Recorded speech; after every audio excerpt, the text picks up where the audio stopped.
Hello, my name is Christina, and I'm here to talk about my end of the year, end of semester project that I am doing for this class.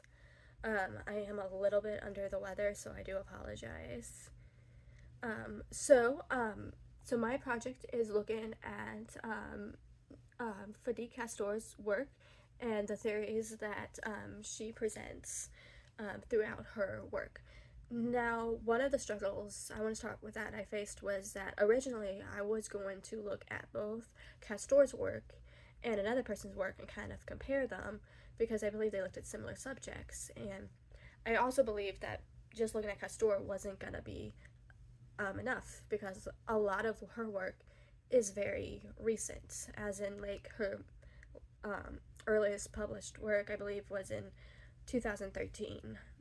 So that's only a decade of work, which in the scheme of academic writing isn't that much. So I didn't believe that there would be a lot, but not enough to do this entire assignment. But when I started actually reading her work, I noticed that while she connects obviously connects a lot of her work, she has a lot, not as in individual write-ins, which there's several of those, but in the subjects that she explores and the theories that she presents throughout her writing. So that's how I changed my project. So the actual paper, I'm going to kind of talk about how I'm going to structure that, and then within that structure, what the different theories and topics that are going to be presented throughout the paper. So I do want to kind of start with talking about not so much her personal life, but like how she what she who she is and her family and how that influenced her work. So most of her work is that of ethnographic work. So a lot of so she's out in the field engaging with people. So her work in Trinidad, we see her interacting with people that knew her family and knew that. So that kind of influenced her work, as well as we'll see later of how she experienced events like the 2016 election and just different moments. So I'm definitely gonna look into this more. I know it's due in like a couple days, but I do want to explore this aspect more just one last time, just to see more of how that plays a role in her work. And it's also going to be peppered throughout the writing when I talk about the different works and theories that she presents and how her own life and experiences have influenced why she talks about certain things and how she talks about certain things. I'm sorry. So, now most of her work um, kind of centralizes around the book Spiritual Citizenship that we read in Module 9 of class. So many of you all will be familiar with the parts of that book. And I did a presentation on this already for the module presentations or individual ones that we had to do. So this is something I have talked about already, but I think it's important to reiterate this book, obviously, because I am talking about Fadi Castor. And this book plays a central role in her research and the theories that she presents, with other work that comes before it kind of influences this book and the work that comes after it being as a way to be like, oh, I would have changed this about this part.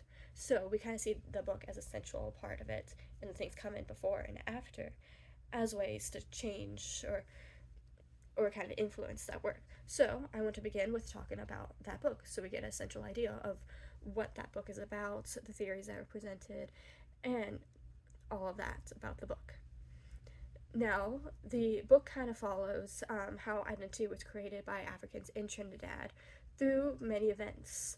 So, the book talks about the Black Power movement, and I'll go into more details on that with the influence of places like events in Canada influencing that, and different ways of how they used this movement to influence religion and how religion influenced this movement. So religion plays a big role in Castor's work, and so we'll see that a lot throughout the paper. Then we have the election of Panday, who was an Indo-Trinidadian, and we see how his influence of wanting to support the Africans and their religion, but also how he was met with skepticism, and how many of them saw that he was trying to help, but they had been I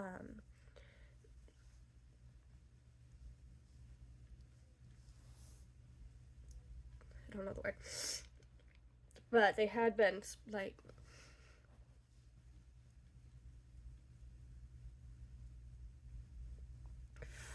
deceived in the past about whether they would get help and kind of influence their work. So I'm gonna go kind of into more details of like how he actually helped with, especially with marriages and allowing the priests to perform marriages and stuff like that. So we see the side of him trying to help, but also their kind of wariness of this man. And this election does play an important role in one of her earlier works that was published before the book that I will get into later in the presentation and in my paper. So another aspect she explores is during Pandey is the rise of the middle class and their support of the religion. Middle class economics, all that plays a big role in the religion and the people who practice it in Trinidad. This is seen both as them have wanted to travel to Nigeria to get more teachings and initiations, and having to sacrifice some money.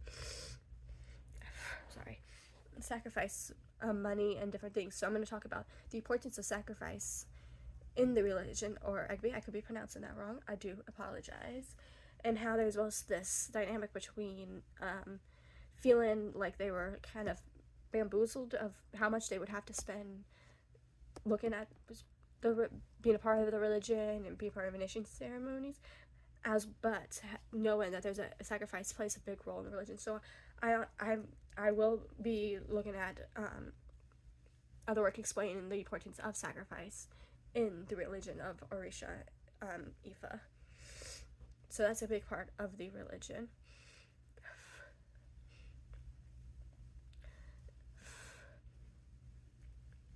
This thing is going to be in 2 parts.